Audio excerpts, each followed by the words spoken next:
play that beautiful people top of the day.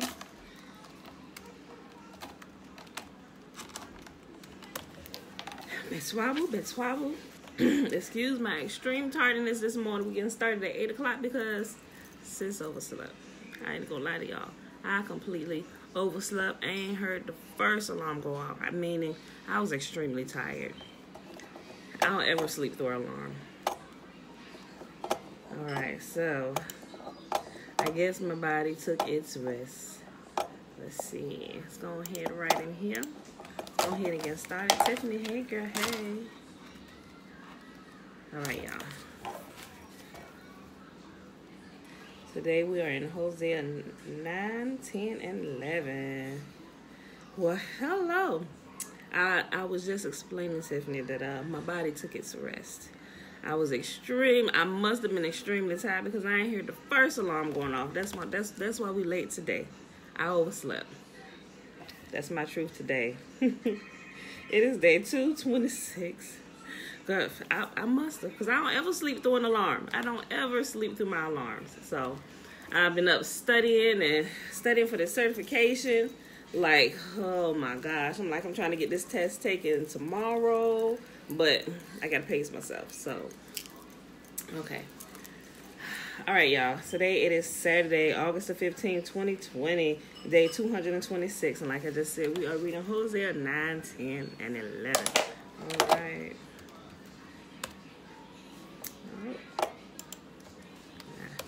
All right.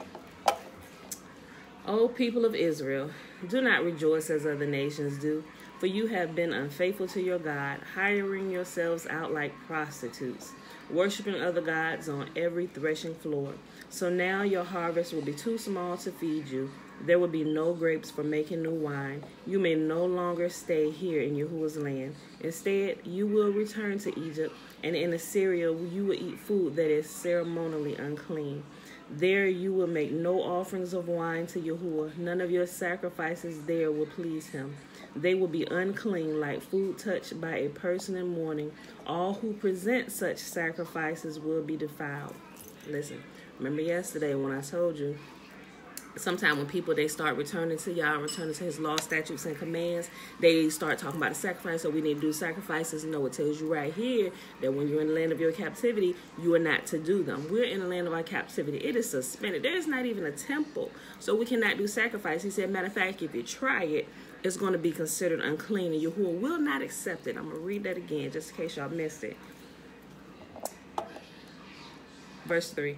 You may no longer stay here in Yahuwah's land. Instead, you will return to Egypt, and in Assyria you will eat food that is ceremonially unclean.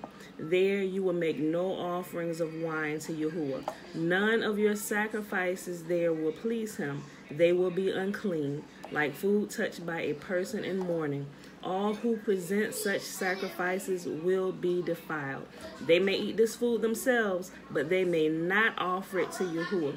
Another case in point, the sacrifices were eaten unless it was a burnt offering completely burned up, meaning you put it on the grill and it burned away to ash, to nothingness. That was a burnt offering.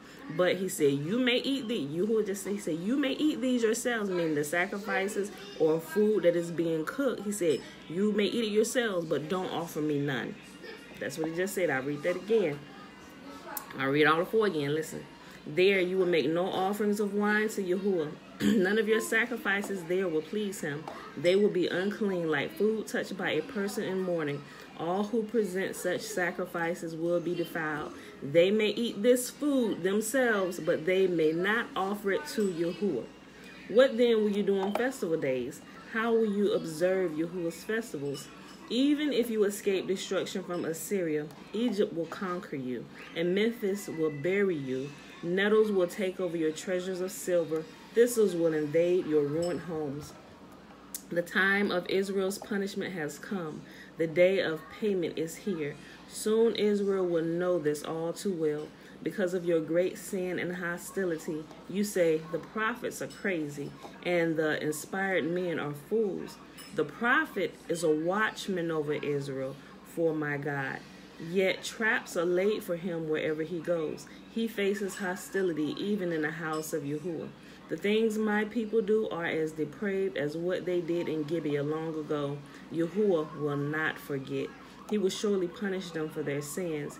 Yahuwah says, O Israel, when I first found you, it was like finding fresh grapes in the desert. When I saw your ancestors, it was like seeing the first ripe figs in the season. But then they deserted me for Baal Peor, giving themselves to that shameful idol. Soon they became vile as the God they worship.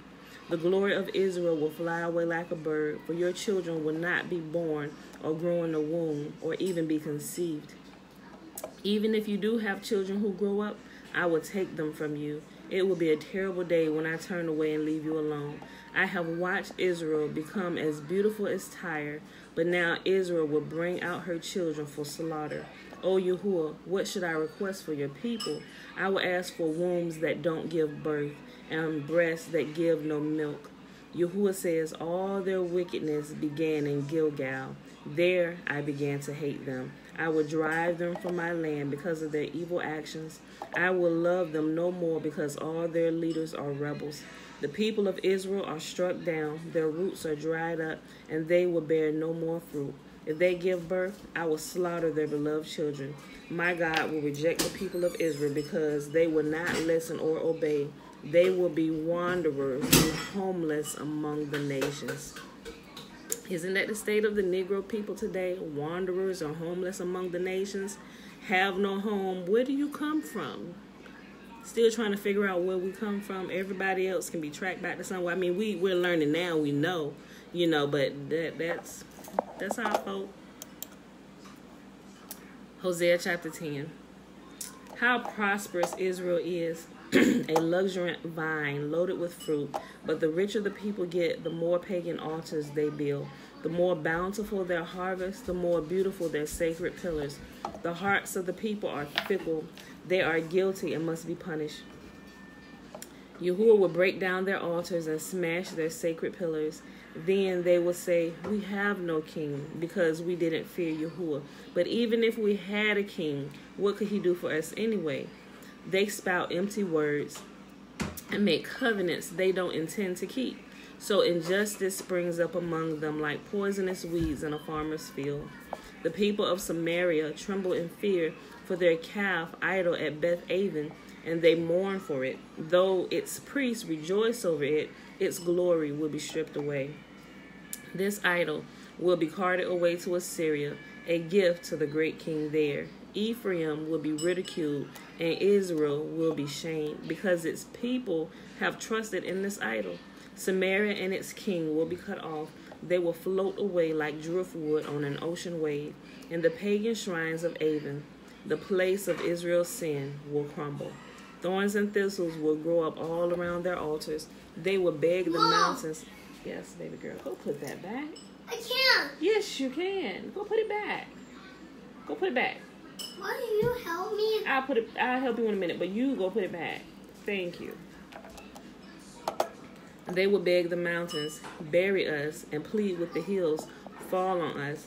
Yahuwah says, O Israel, ever since Gibeah, there has only been sin and more sin. You have made no progress whatsoever. Was it not right that the wicked men of Gibeah were attacked? Now, wherever it fits my plan. Bella! Girl, chill out. It's okay. All right? Just hold on. All right, don't touch it. Yahuwah says, O Israel, ever since Gibeah, there has only been sin and more sin. You have made no progress whatsoever. Was it not right that the men of Gibeah were attacked? Now, whenever it fits my plan, I will attack you too. I will call out the armies of the nations to punish you for your multiplied sins. Israel is like a trained heifer, treading out the grain. An easy job she loves, but I will put a heavy yoke on her tender neck. I will force Judah to plow and Israel to break up the hard ground. I said, plant the good seeds of righteousness, and you will harvest a crop of love. Plow up the hard ground of your hearts, for now is the time to seek Yahuwah, that he may come and shower righteousness upon you. but you have cultivated wickedness and harvested a thriving crop of sins. You have eaten the fruit of lies, trusting in your military might, believing that great armies could make your nation safe. Now the terrors of war will arise among your people. All your fortifications will fall.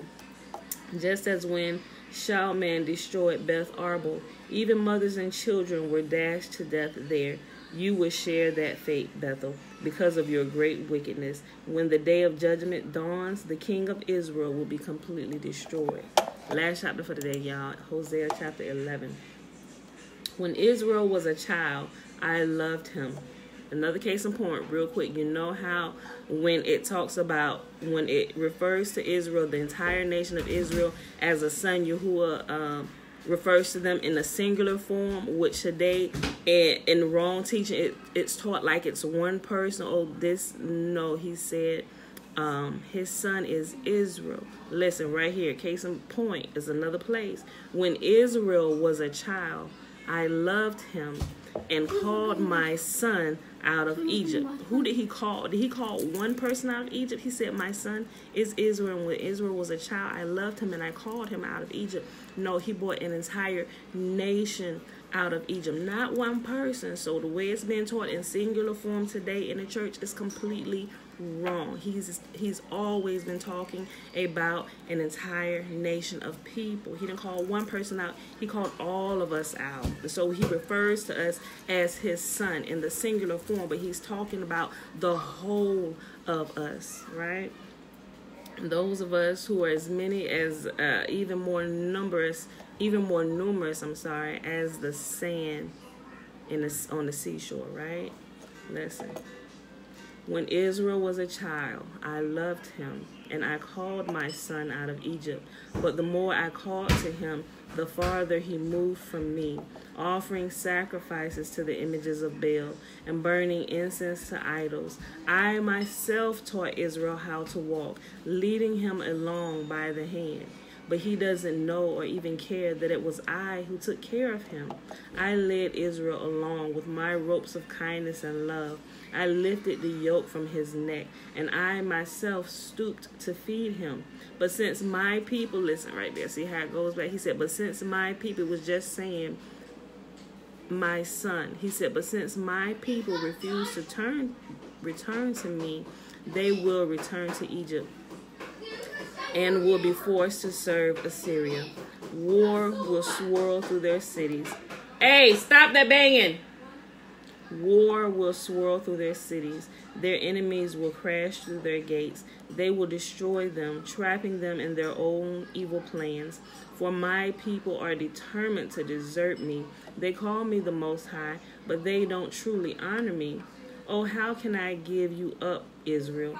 How can I let you go? How can I destroy you like Admah or demolish you like Zeboim? My heart is torn within me, and my compassion overflows.